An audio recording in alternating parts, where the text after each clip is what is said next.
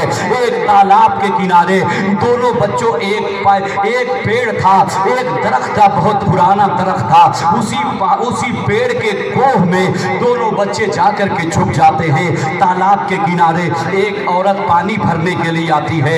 اس نے پانی میں شہزادوں کا عکس دیکھا, تصویر نظر آئی. پیچھے مڑ کر کے دیکھا کہ دو پھول سے چہرے والے ننھے ننھے شہزادے ہیں, درختوں میں چھپ کر کے کھڑے ہیں. اللہ اکبر. جیسے اس عورت نے ان شہزادوں کو دیکھا, کہا اے شہزادوں تم کون ہو؟ دونوں بچے ہاتھ جوڑ کے کہتے ہیں ہمیں نہ مارنا, ہم نے کوئی غلطی نہیں کی ہے, ہم مسلم ابن عقیل کے شہزادے ہیں. وہ خادمہ جیسے اتنا سنتی ہے آنکھیں اشکبار ہو گئی. کہا شہزادوں فکر نہ کرو, ہم جس کی خادمہ ہے وہ محب اہل بیت ہے, رسول اللہ کے خاندان سے بہت محبت کرنے والی ہے. اللہ اکبر. وہ خادمہ دونوں شہزادوں کو لیا ہے اور اپنے ملکہ کے پاس پہنچا اور لے جا کر کہتی ہے او میری مالکن دیکھو ہم جنت کے دو پھول لے کر کے آئے ہیں. یہ دونوں شہزادے مسلم ابن عقیل کے بچے ہیں. اللہ اکبر. اس عورت کا شوہر کا نام تھا حارث. وہ پورا دن انہی دونوں بچوں کی تلاش میں نکلا تھا کہ کہیں مل جائے تو انعام سے مالا مال ہو جائیں گے. جیسے اس عورت نے سنا کہ یہ مسلم ابن عقیل کو دونوں شہزادے ہیں, سینے سے لگایا اس عورت نے, انہیں نہلایا, کپڑا پہنایا, کمرے میں لے گئی, کھانا کھلا دیا, لٹا دیا, سلا دیا. رات کا آدھا حصہ گزر گیا. وہ حارث رات کے وقت آیا اور اپنی خادمہ سے اس عورت نے کہہ دیا میرے شوہر حارث سے نہ بتانا, اس لیے کہ وہ ظالم انہی دونوں بچوں کی تلاش کر رہا. رات کے وقت اس کا شوہر حارث آیا, کہا کہ کھانا لاؤ. عورت نے کھانا دیا, کھانا کھا کر کے سو گیا. جب رات گزر گئی دونوں بچے سوئے تھے, خواب میں اپنے بابا جان کو دیکھتے ہیں, رونے لگتے ہیں. کہتے بابا جان آپ ہمیں چھوڑ کے تنہا کس کے سہارے چلے گئے, ہمارا یہاں کوئی پرسان حال نہیں ہے. دونوں بچے خواب میں اپنے بابا جان کو دیکھ کر رو رہے تھے. رونے کی آواز جیسے یہ حارث سنتا ہے فوراً اپنی بیوی سے پوچھتا ہے یہ کیسے بچوں کی رونے کی آواز آ رہی ہے. اس عورت نے کہا کہ پڑوس سے رونے کی آواز آ رہی ہے. اس نے نہیں مانا, اٹھا, چراغ لیا, اس گھر میں پہنچا جہاں دونوں بچے آپس میں بغل گیر ہو کر کے رو رہے تھے. جیسے اس ظالم نے دونوں بچوں کو دیکھا, سر کا بال پکڑ کر کے گھسیٹتے ہوئے باہر لایا, تماچے مارنے لگا. کہا کہ پورا دن تمہاری تلاش میں ہم تھک چکے ہیں, تم ہمارے گھر میں ہو. اللہ اکبر. و عورت حارث کی عورت سامنے آ گئی. کہا اے ظالم ان شہزادوں کو کیوں مارتا ہے؟ ارے کل قیامت کے دن تو مصطفیٰ جان رحمت کو کون سا چہرہ دکھائے گا؟ اے ظالم انہیں نہ مار, اگر مارنا ہے تو مجھے مار. وہ ظالم کہتا ہے اے عورت ہمیں تمہاری کوئی نصیحت نہیں سننی ہے. اللہ اکبر. دونوں شہزادے کو اتنا مارتا ہے, اتنا مارتا ہے, مارتے مارتے دریا کے کنارے لے جاتا ہے اور وہیں پہ دونوں بچوں کو شہید کرنا چاہتا ہے. تو بڑا والا بھائی سامنے آ گیا. کہا اے ظالم تو مجھے قتل نہ کر, ایسا ہے کہ تو عبید اللہ ابن زیاد کے دربار میں لے چل, جو چاہے گا وہ کرے گا. یا تجھ کو دولت چاہیے تو ہمیں لے چل کہیں بیچ دے. اس نے کہا کہ تمہیں بیچ دیں گے تو اتنی دولت نہیں ملے گی جتنی دولت عبید اللہ ابن زیاد ہمیں دے گا. اللہ اکبر. اس نے تلوار نکال لیا, کہا اب مرنے کے لیے تیار ہو جاؤ. تو بڑا والا بھائی سامنے آ گیا. کہا پہلے مجھے شہید کرو, میں اپنے چھوٹے بھائی کا تڑپنا دیکھ نہیں پاؤں گا. چھوٹا والا بھائی آگے آ گیا. کہا کہ پہلے مجھے شہید کرو, میں اپنے بھائی کا تڑپتا ہوا لاش نہیں دیکھ پاؤں گا. اس نے کہا کہ تم دونوں کو قتل ہونے کی بڑی جلدی ہے. انہوں نے کہا کہ اے ظالم تجھے شہادت کی لذت نہیں پتا ہے, تو شہادت سے نا آشنا ہے, تجھے کیا پتا کہ شہادت ہے کیا چیز. دونوں بچے اپنے سر کو سجدے میں رکھتے ہیں, ظلم کی تلوار اٹھتی ہے. وہ ظالم دونوں بچوں کو شہید کر دیا. انا للہ و انا الیہ راجعون. جیسے ہی دونوں بچے شہید ہوتے ہیں اس نے دونوں بچے کے جسم کو اٹھایا ہے, ندی میں تالاب میں پھینک دیا. دونوں جسم تیرتے ہوئے آپس میں مل گئے.